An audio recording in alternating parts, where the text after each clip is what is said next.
Journaling has changed my life and it would change yours too.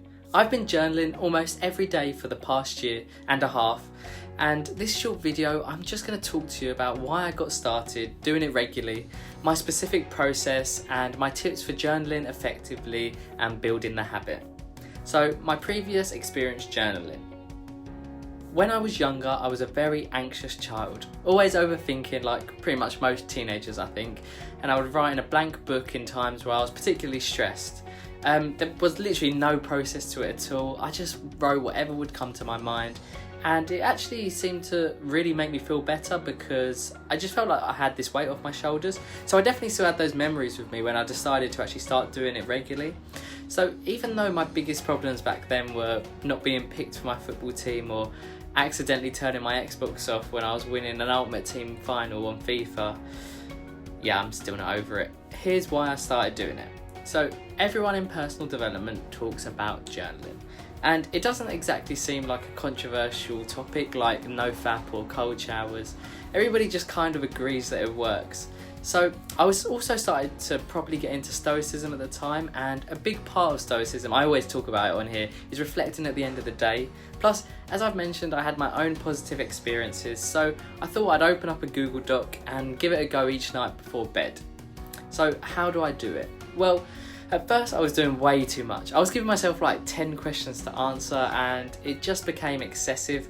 Plus, building a habit, like it's always better for you to start small then build it up. Otherwise the commitment is like way too great for you to be consistent. So if you plan to write like an hour a day, it's much more likely that you'll give that up than if you plan like 15 minutes a day.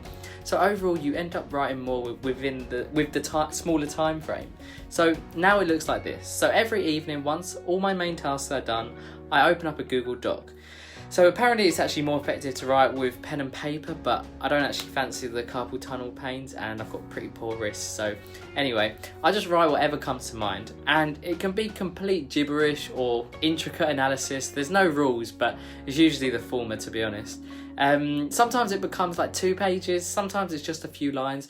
It's just really like how I feel at the moment, about the day in general really. So then I list out my mistakes, what could I have done better? Then I list out what I've done well, so even the tiny things like listening properly to a conversation or being present often during the day, I think it's all important to add and to praise yourself. Then I list out my main tasks for the next day in order, so I always make sure that I only have a few main priorities for tasks that genuinely will be productive. So I use the 80-20 rule, so I'm not wasting anything. Or wasting any time. So in case you don't know, the 80-20 rule means that 80% of your results come from 20% of your inputs. So I try to only focus on tasks that are in that back bracket. So benefits that I've found. So to really show you the benefits I've found from journaling, I think it's best if I tell a story. So a couple of weeks ago, it was a bank holiday weekend over here in the UK, which basically means we all got Monday off. So I had loads of plans, like with friends and family. I was going out till late at night and having plans in the day as well. I was basically just eating rubbish food, like many a burger and chip were consumed, and drinking loads of beer. And during this time I didn't have a chance to journal at all, and I felt this sort of irritability about myself. I felt like out of sorts, and the best way to describe it was like the opposite of being at peace or at ease. So having journaled for so long, when I do take these breaks, it becomes so obvious and clear how important it is to me to have that element of reflection and to just clear my mind with all the fog and actually to think logically about my emotions. So I just think that we go through our day moving from one task to another, yet we've often failed to stop and consider how we're genuinely feeling and what thoughts are coming into our mind. So I really do think this is like a tragedy.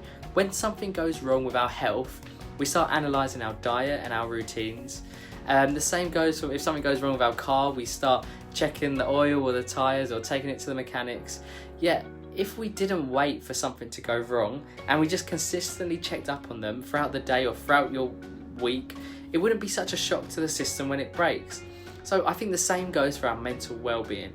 If we're constantly analysing and understanding why we think the way we do, self-reflecting, then we're fixing the tyres before they break. And I think that's why journaling has been so effective for people for such a long time. Even in ancient Greece, it was a common practice among Stoics and other philosophers, and I think it should be for you too. just start small, even if it's just 5 minutes, even 2 minutes. Just open a doc, build the habit, grab a piece of paper, and just see how you feel. Then gradually up your time until you find a process that works for you, like I did. You really can't afford not to. Anyway, thank you so much for watching. If you took any value at all from this video, I'd really appreciate if you could hit the like button. And also comment on your experience with journaling. I'd love to hear how it's worked for you, whether you found benefits from it or whether you've got a better process that I could take up. So I post weekly videos on building discipline and an unbreakable mindset. If you're listening or you're interested in improving your life, then hit the subscribe button and join the community. I've also just released a free playbook to getting your life together. It takes you through the step-by-step process that I use myself for going from anxious and lazy to fulfilled and productive. It's the first link in the description, so grab it while you can while it's still free, and I'll see you in the next one.